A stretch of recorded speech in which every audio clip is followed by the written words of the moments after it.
ఇవ్వలేమని government చెప్పి కడాన ఎన్నికలను అపహాస్యం చేసే విధంగా సచివాలయ స్టాఫ్తో వాలంటీర్లతో కండక్ట్ చేయాలని ప్రయత్నం చేస్తున్నారు. అంటే ఇటీవల వీళ్ళు నామినేట్ చేసిన వ్యక్తులతో పెట్టుకొని వీళ్ళు చేసే అన్ని తప్పుడు పనులు వాళ్ళ దగ్గర చేపించాలని. అదే సమయంలో మీరు చూస్తే బిఎల్ఓలుగా అంటే బూత్ లెవెల్ ఆఫీసర్స్ ఒకప్పుడు టీచర్లు చేసేవాళ్ళు, ఆఫీసర్లు చేసేవాళ్ళు. ఎక్కడ కూడా ఒక్క మిస్టేక్ కూడా ఉండేది కాదు. That is their duty. దానిపైన చాలా స్పష్టంగా ఆదేశాలు కూడా ఉన్నాయి. ఎవరన్నా కానీ డ్యూటీ స్పష్టంగా చేయలేకపోతే వాళ్ళని యాక్షన్ తీసుకోవడం, ఇంక్రిమెంట్స్ కట్ చేయడం, ఉద్యోగాలు తీసేయడం అన్నీ ఉంటాయని భయపడిపోయేవాళ్ళు. ఈరోజు ఎవరు చేస్తున్నారంటే కడాన మహిళా పోలీస్ 2600 మంది బిఎల్ఓని మహిళా పోలీసులు పెట్టేశారు.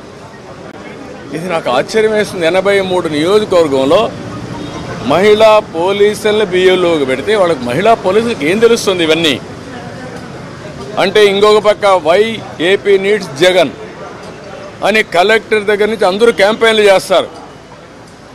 ఇప్పుడు చేసిన అరాచకం చాలదు, రాతి యుగానికి తీసుకుపోవడానికి అలాంటి వాళ్ళు పెట్టుకొని చేసే పరిస్థితికి వస్తున్నారు.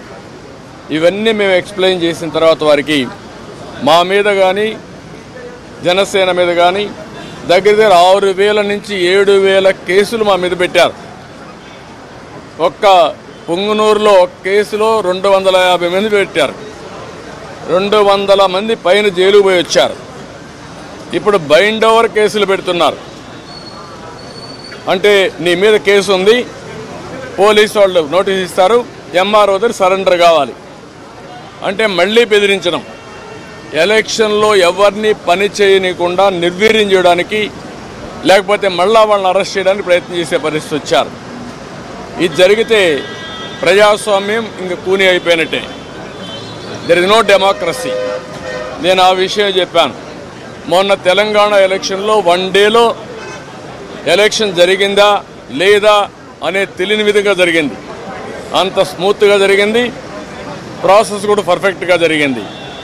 ఈరోజు ఆంధ్రప్రదేశ్లో అక్కడ ఇంత ఓటర్స్ ఎన్యూమరేషన్ ఫ్రాడ్ జరిగిందని, బిఎల్ఓలు తప్పులు చేశారని, టీచర్లు తీసేశారని ఎక్కడ కంప్లైంట్స్ లేవు. భారతదేశ చరిత్రలో ఫస్ట్ టైం ఇవన్నీ వస్తున్నాయి. మేమన్నీ